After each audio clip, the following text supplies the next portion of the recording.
Hello friends, ನಾವಿವತ್ತು ಅಪವರ್ತಿಸುವಿಕೆ ಅನ್ನುವಂತ ಪಾಠದ ಲೆಕ್ಕಗಳನ್ನ ನೋಡ್ತಾ ಇದ್ದೀವಿ. ನೋಡಿ, ಇಲ್ಲೊಂದು ಸಮೀಕರಣ ಕೊಟ್ಟಿದ್ದಾರೆ, X square plus 5x plus 4. ಹೌದಾ? ಈ ಸಮೀಕರಣದಲ್ಲಿ ಈ x -3 ಅನ್ನ ತುಂಬಬೇಕು. x -3 ಅನ್ನ ಬೆಲೆಯನ್ನು ತುಂಬಿ ಅಲ್ಲಿ ಬರುವಂತಹ ಒಂದು ಸಂಖ್ಯೆ ಯಾವುದು ಅಂತೇಳಿ ನಾವು ಕಂಡುಹಿಡಬೇಕು. ಹೌದಾ?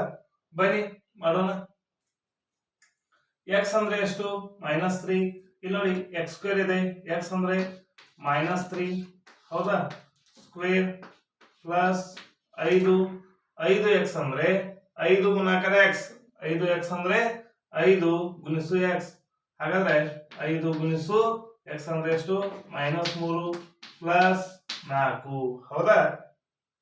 ನೋಡಿ, ಅದೇ ರೀತಿಯಾಗಿ ಈಗ ನೋಡಿ, ಮೈನಸ್ ಇಂಟು ಮೈನಸ್ ಅಂದ್ರೆ ಈ -3 -3ರಿಂದ ಗುಣಿಸಬೇಕಾಗಿದೆ. ಫಸ್ಟ್ ಚಿಹ್ನೆ ಗುಣಿಸಬೇಕು. ಮೈನಸ್ ಇಂಟು ಮೈನಸ್ ಏನಾಗ್ತಾ ಇದೆ? ಪ್ಲಸ್ ಆಗ್ತಾ ಇದೆ. 3 3 9. ಹಾಗಾದ್ರೆ ನಾವಿಲ್ಲಿ ಪ್ಲಸ್ ಬರೆಯುವಂತ ಅವಶ್ಯಕತೆ ಇಲ್ಲ. ನೋಡಿ, ಪ್ಲಸ್ ಇಂಟು ಮೈನಸ್ ಏನಾಗ್ತಾ ಇದೆ? ಮೈನಸ್. 5 3 15. ಹೌದಾ? ಮುಂದೆ ಪ್ಲಸ್ ಇದೆ, ಮುಂದಿನ ಇದೆ 4. ಹೌದಾ?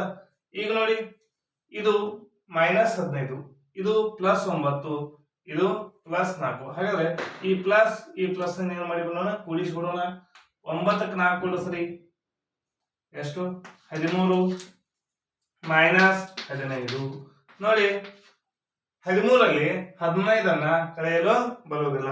ಹಾಗಾದ್ರೆ ಇದನ್ನ ಯಾವ ರೀತಿ ಕಳಿಬೇಕಂದ್ರೆ, ಇಲ್ಲಿ ಪ್ಲಸ್ ಇದೆ, ಇಲ್ಲಿ ಮೈನಸ್ ಇದೆ.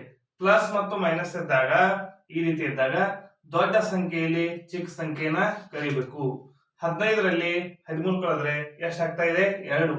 ಈಗ ಕಳೆದ ಮೇಲೆ ದೊಡ್ಡ ಅಂಕಿಯ ಹಿಂದಿನ ಚಿಹ್ನೆಯನ್ನ ಇಡಬೇಕು. ದೊಡ್ಡ ಅಂಕಿಯ ಹಿಂದಿನ ಚಿಹ್ನೆಯನ್ನು ನಾವು ಇಡಬೇಕು.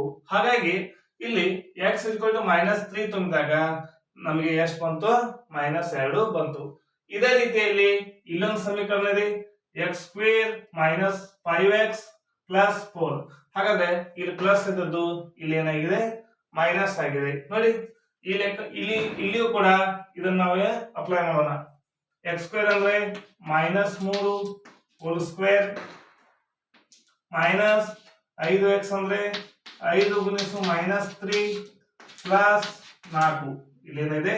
4 ಇದೆ ಅಲ್ಲ, ಇಲ್ಲೂ 4 ಇದೆ. ಹಾಗಾದ್ರೆ ನೋಡಿ, -3 ಹಾಗಾದ್ರೆ ಎಷ್ಟಾಯ್ತು? 9 ಆಯ್ತು. ಮೈನಸ್ ಇಂಟು ಮೈನಸ್ ಪ್ಲಸ್ ಆಯ್ತು. 5 3 15 ಪ್ಲಸ್ 4. ನೋಡಿ, ಇಲ್ಲಿ ಅಷ್ಟು ಕಡೆ ಕೂಡಿಸುವುದೇ ಇದೆ. ಅಂದ್ರೆ ಪ್ಲಸ್ ಚಿಹ್ನೆ ಇರುವಾಗ ಅಷ್ಟನ್ನು ನಾವೇನ್ ಮಾಡೋದು? ಕೂಡಿಸ್ಬಿಡುದು. ಹೌದಾ?